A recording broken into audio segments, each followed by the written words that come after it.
রূপ গোস্বামীর উপদেশামৃত শ্রবণ করুন।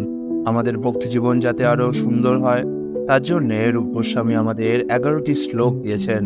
আসুন সেই শ্লোকগুলো কি কি শুনতে থাকি।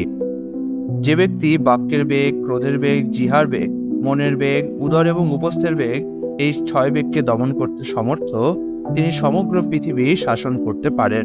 প্রয়োজনের অতিরিক্ত আহার গ্রহণ বা প্রয়োজনের অতিরিক্ত অর্থ সঞ্চয়, পার্থিব সম্পদ লাভের জন্য অতিরিক্ত প্রচেষ্টা করা, কৃষ্ণবিহীন অনাবশ্যক গ্রাম্য কথা শোনা, পারমাত্মিক জীবনে উন্নতি লাভের জন্য প্রয়াস না করে শুধুমাত্র স্বাস্থ্যের নিয়ম নীতিগুলি অনুসরণ করবার জন্যই তাদের অনুশীলন করার চেষ্টা করা, বা স্বাস্থ্যের নির্দেশ অমান্যপূর্বক ব্যক্তিগত খেয়াল বা ইচ্ছা অনুসারে কার্য সম্পাদন করার প্রচেষ্টা করা, কৃষ্ণ ভাবনা বিমুখ জড় বিষয়ে লোকের সঙ্গ করা, পার্থিব বিষয়ে লাভ করবার বাসনায় ব্যাকুল হওয়া। কোনো ব্যক্তি যখন উপরোক্ত 6টি দোষের দ্বারা আবদ্ধ হয়ে পড়ে, তখন তার পারমার্থিক জীবন বিনাশপ্রাপ্ত হয়। ভক্তিযোগে ভগবানের শ্রী পাদপদ্মে সেবা কার্য সম্পাদন করার অনুকূলে 6টি প্রধান নিয়ম বা বিধি বর্তমান আছে, যথা সেবা কার্যে উৎসাহ, দৃঢ় বিশ্বাস বা সংকল্প, ধৈর্য ধারণ, নববিধা ভক্তির বিধি অনুসারে সেবা কার্য সম্পাদন, আসক্তি ও অসৎসঙ্গ ত্যাগ, পূর্বতন আচার্যবর্গের পদাঙ্ক অনুসরণ। এই 6টি বিধি অনুসারে পারমার্থিক জীবনযাপন করলে ভক্তিযোগে অবশ্যই সিদ্ধি লাভ করা যাবে। ভগবত ভক্তকে প্রয়োজনীয় দ্রব্য প্রীতিপূর্বক দান, তার নিকট হতে কোনো দ্রব্য প্রতিগ্রহণ, নিজের মনের কথা ভক্তের নিকট ব্যক্ত করা এবং তার নিকট হতে ভজন বিষয়ক গুচ্ছ তথ্যাদি জিজ্ঞাসা করা, ভক্ত প্রদত্ত প্রসাদ গ্রহণ এবং ভক্তকে প্রীতিপূর্বক প্রসাদ ভোজন করানো, ভক্ত সঙ্গে প্রীতি বিনিময়ের এই 6টি প্রধান লক্ষণ। যে ভগবত ভক্ত ভগবান শ্রীকৃষ্ণের দিব্য নাম কীর্তন করেন, তাকে মনে মনে আদর করা উচিত, এবং যিনি দীক্ষিত হয়ে শ্রী বিগ্রহের সেবায় রত আছেন, তার উদ্দেশ্যে সশ্রদ্ধ প্রণাম নিবেদন করা উচিত।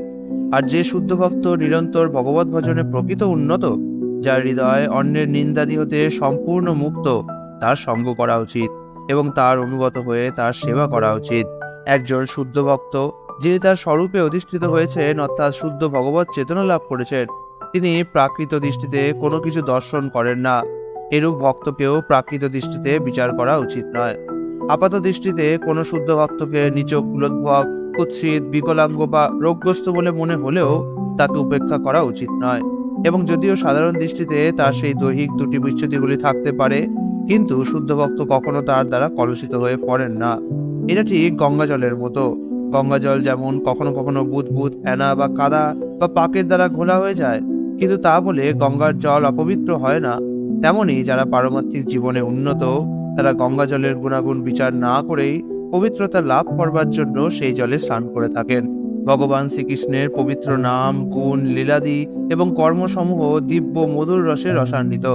যদি ভগবত বিমুখ ব্যক্তির জিহা অবিদ্যারূপ পাণ্ডুরোগের দ্বারা আক্রান্ত থাকবার ফলে সে মধুর ভগবত তত্ত্বের স্বাদ আস্বাদন করতে না পারে, কিন্তু পরম আশ্চর্যের বিষয় এই যে প্রত্যহ যদি সে পরম নিষ্ঠা বা যত্নের সঙ্গে মধুর হরিনাম কীর্তন করে, তাহলে স্বাভাবিকভাবেই সে জিহায় এক মধুর রসের আস্বাদন লাভ করবে এবং এইভাবে তার রোগ ক্রমে ক্রমে সমূলে বিনাশপ্রাপ্ত হবে।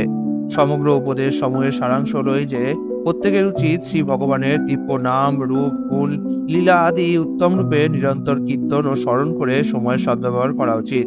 এই উপায়ে মন ও জিহা ক্রমে ক্রমে ভগবত সেবায় নিয়োজিত হবে। এইভাবে গোলক বৃন্দাবন ধামে বাসপূর্বক কৃষ্ণ ভক্তের আনুগত্যে ভগবান শ্রীকৃষ্ণের সেবা করা উচিত এবং ভগবানের ভক্তি সেবায় নিমগ্ন তার প্রিয় ভক্তের পদাঙ্ক অনুসরণ করে চলা উচিত। মথুরা নামক দিব্য স্থান, ঐশ্বর্যময় অপ্রাকৃত জগৎ বৈকুণ্ঠ অপেক্ষাও শ্রেষ্ঠ, কারণ শ্রী ভগবান স্বয়ং সেখানে আবির্ভূত হয়েছিলেন।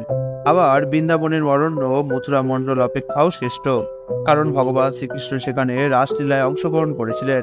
এবং গোবর্ধন পর্বত বৃন্দাবন অরণ্য অপেক্ষা শ্রেষ্ঠ, কারণ তা শ্রী ভগবানের চিন্ময় হস্তের দ্বারা উত্তোলিত হয়েছিল এবং সেখানে ভগবান নানাবিধ প্রেমময় লীলাবিলাস সাধন করেছিলেন। এবং এই সবের ঊর্ধ্বে পরম রমণীয় রাধাকুণ্ড হল সর্বোত্তম স্থান, তার কারণ তা গোকুলরাজ শ্রীকৃষ্ণের অমৃতপম প্রেমের বন্যায় প্লাবিত হয়েছিল। সুতরাং এমন কোন বিবেকী ব্যক্তি কি কোথাও আছেন, যিনি গোবর্ধন পর্বতের পাদদেশে অবস্থিত এমন পরম রমণীয় রাধাকুণ্ডের সেবা করতে অভিলাষী নন? শাস্ত্রে উল্লেখ আছে যে সকল প্রকার সৎ কর্মনিরত পুণ্যবান ব্যক্তির তুলনায় চিদান্বেষী জ্ঞানী ব্যক্তি শ্রীহরির বেশি প্রিয়। ওই সকল জ্ঞানী ব্যক্তির মধ্যে যারা অপেক্ষাকৃত উন্নত এবং যারা তাদের উন্নত জ্ঞানের মাধ্যমে মুক্তির স্থল লাভ করেছেন, তারা ভগবানের ভক্তি সেবা লাভ করতে পারেন। তিনি অন্যান্যদের তুলনায় অপেক্ষাকৃত শ্রেষ্ঠ, এবং যিনি প্রকৃত কৃষ্ণপ্রেম লাভ করেছেন তিনি ওই মুক্তিপ্রাপ্ত ব্যক্তিদের তুলনায় শ্রেষ্ঠ। কিন্তু ব্রজনারীগণ ভক্তির অনন্য স্তরে অধিষ্ঠা, কারণ তারা কৃষ্ণগত প্রাণা। ওই ব্রজনারীগণের মধ্যে বা গোপীদের মধ্যে আবার শ্রীমতী রাধারানী হচ্ছেন শ্রীকৃষ্ণের অতি প্রিয়। গোপীদের মধ্যে প্রিয়তম ওই গোপীটির মতো তার কুণ্ড ভগবান শ্রীকৃষ্ণের কাছে নিগুড়ভাবে প্রিয়। সুতরাং এমন কে আছেন যিনি রাধা কুণ্ডের এমন অপ্রাকৃত ভাবময় পরিবেশে আশ্রয় গ্রহণ করে রাধা গোবিন্দের অষ্টকালীয় ভজন না করবেন? বাস্তবিক পক্ষে যারা রাধাকুণ্ডের তীরে রাধাকৃষ্ণের ভজন সাধন করেন তারা পরম সৌভাগ্যবান। শ্রীমতী রাধারানী শ্রীকৃষ্ণের ব্রজভূমির প্রিয়ময়ী গোপবালিকাগণের মধ্যে শ্রেষ্ঠা, এবং তার সরোবরও তারই মতো শ্রীকৃষ্ণের অতি প্রিয়। এই কথা শাস্ত্রে মুনিগণ এইরূপে বর্ণনা করেছেন। এমনকি এই রাধাকুণ্ড মহান মুনিগণেরও দুর্লভ বস্তু। সুতরাং সাধারণ ভক্তের নিকট তা প্রকৃতই দুর্লভ। অতএব কেউ যদি সেই পবিত্র সরোবরে একবার অবগাহন করেন তাহলে তার অন্তরে ভগবত প্রেমের উদয় হবে। ইতি শ্রী রূপ গোস্বামী রচিত শ্রী উপদেশামৃত এর 11টি শ্লোকের অনুবাদ অর্থ সম্পন্ন করা হলো। হরে কৃষ্ণ।